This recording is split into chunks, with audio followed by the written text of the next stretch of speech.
A woman lost her job over cartoon vegetables. I'm not kidding. Animated vegetables that sing songs. And before you say anything, no, the dad who got her fired is not the bad guy here. I know that sounds wild, but just wait, because this story isn't really about a kid's show.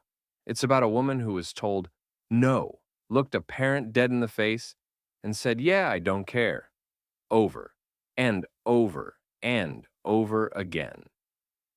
So let's talk about how a cucumber and a tomato ended a career. Okay, so Marcus and his wife, Lisa, they've got a 3-year-old son. And like a lot of parents, they've got him in daycare. Not because they want to, they'd love to be home with him. But bills don't pay themselves, right? So every morning, Marcus drops him off. Every afternoon, he picks him up. And every day in between, he trusts that the people watching his kid are, doing what they're supposed to be doing. That's the deal. That's the whole arrangement. You watch my kid, I pay you, we're good. Simple. One afternoon, Marcus picks up his son, straps him in the car seat, and asks him the usual stuff. What did you do today, buddy? And his kid starts telling him about this show they watched. Cartoon vegetables. Talking, singing vegetables. Now Marcus knows exactly what show that is. And look, I'm not going to get into the whole debate about that particular show. That's not the point. The point is, Marcus didn't want his kid watching it. Period. That's his right as a parent. You don't have to agree with it. You don't have to understand it. It's his kid. So the next morning, Marcus drops his son off and pulls the teacher aside. Her name was Miss Pamela. Nice enough lady, been working there a while. And Marcus asks her straight up, hey, did the kids watch that vegetable show yesterday? And she goes, oh, we would never show the children anything inappropriate. Okay, that's not what I asked. Did they watch the vegetable cartoon? She dodges again. We only show age-appropriate content. Marcus is standing there like, that is not an answer. I asked you a yes or no question. But she just wouldn't say it. Wouldn't confirm it, wouldn't deny it. Just kept dancing around it like she was a politician at a press conference. That afternoon, Marcus picks up his kid. Hey, buddy, did you watch the vegetable show today? Yep. There it is. So now Marcus knows two things. One, they're showing his kid a show he specifically asked them not to. And two, the teacher lied to his face about it. Or at the very least, she deliberately avoided telling him the truth, which, same thing, right? So he does the responsible thing. He doesn't make a scene. He goes home, sits down, and writes a very polite email to the daycare administration. Hey, my son says they watched this show. I've asked the teacher about it, and she wouldn't give me a straight answer. Can you look into this? The administration gets back to him, and they're very reassuring. Oh no, that show is absolutely not on our approved media list. It has never been shown at our facility. It will never be shown. We take this very seriously. Great. Marcus feels good. Problem solved, right? The following week, Marcus picks up his son. Hey, buddy, did you watch the vegetable show? Yep, I'm sorry, what? He emails them again, and this time they hit him with, well, your son might be confused. He's 3. Maybe he's mixing things up. Maybe he saw it at home and thinks he saw it at school. And Marcus is sitting there reading this email like, are you serious right now? My kid doesn't watch this show at home. That's the whole point. So Marcus decides, okay, you want to play it like that? Let's play. He goes to his boss, asks if he can leave early one day. Doesn't say why. Just, hey, I need to duck out a little early, family thing. Boss says fine.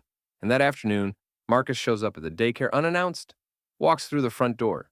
The receptionist sees him and goes, sir, you can't just walk back there. Sir, sir. He doesn't stop.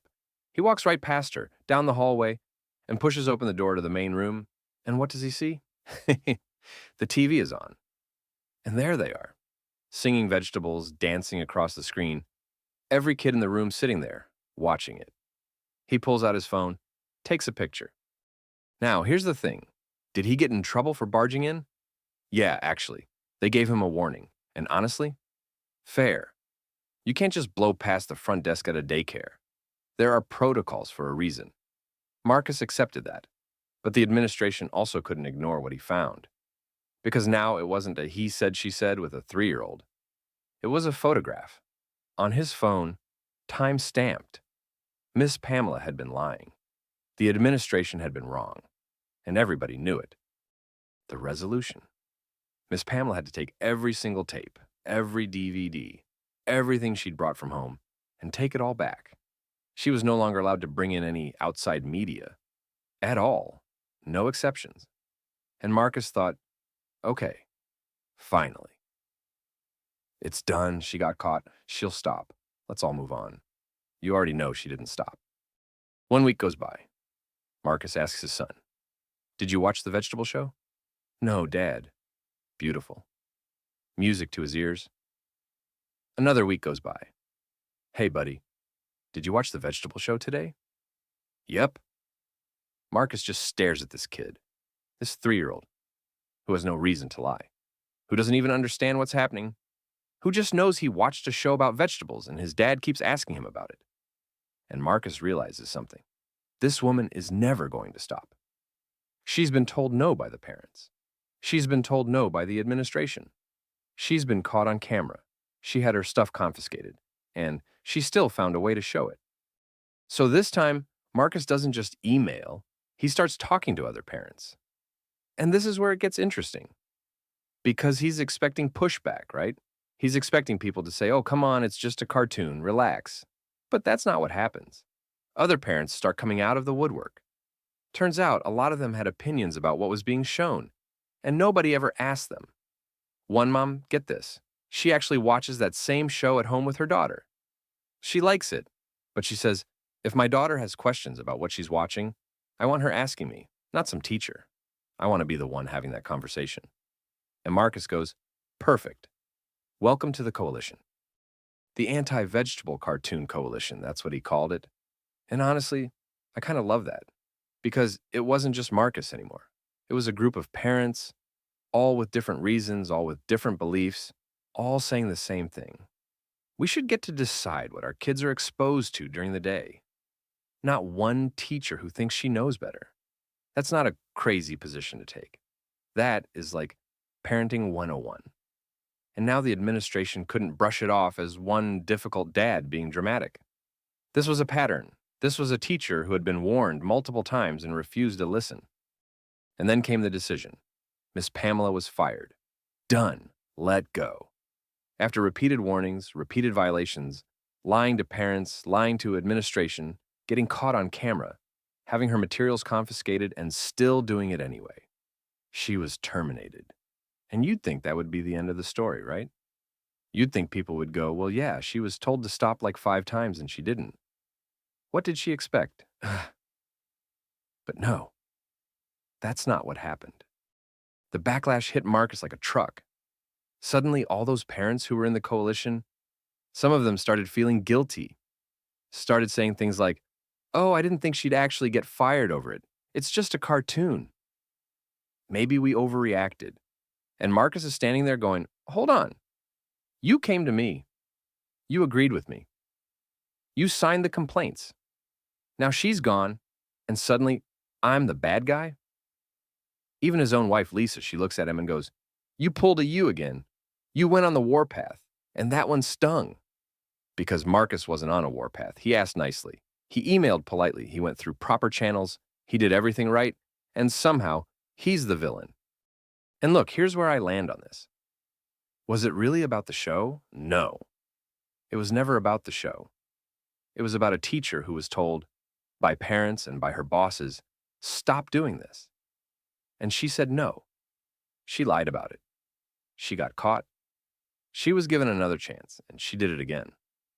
That's not a cartoon problem. That's an authority problem. That's a trust problem. If she's willing to lie to your face about something this small, what else is she not telling you? These are your kids. You're trusting this person with your children for 8 hours a day, and she can't even follow a basic instruction. So was Marcus wrong? I mean, look at the facts, he asked politely. He was lied to. He escalated through proper channels. He was gaslit. He gathered evidence. He built a case. Other parents agreed with him. And the teacher was given chance after chance after chance and chose to keep doing it anyway. She didn't get fired because of Marcus. She got fired because she couldn't take no for an answer. And honestly, if the people who are mad at him right now really think about it, they know that too. They just don't want to admit it. Because it's a lot easier to blame the guy who spoke up than to sit with the fact that you helped push someone out the door. But that's not Marcus's problem. He was just trying to be a good dad.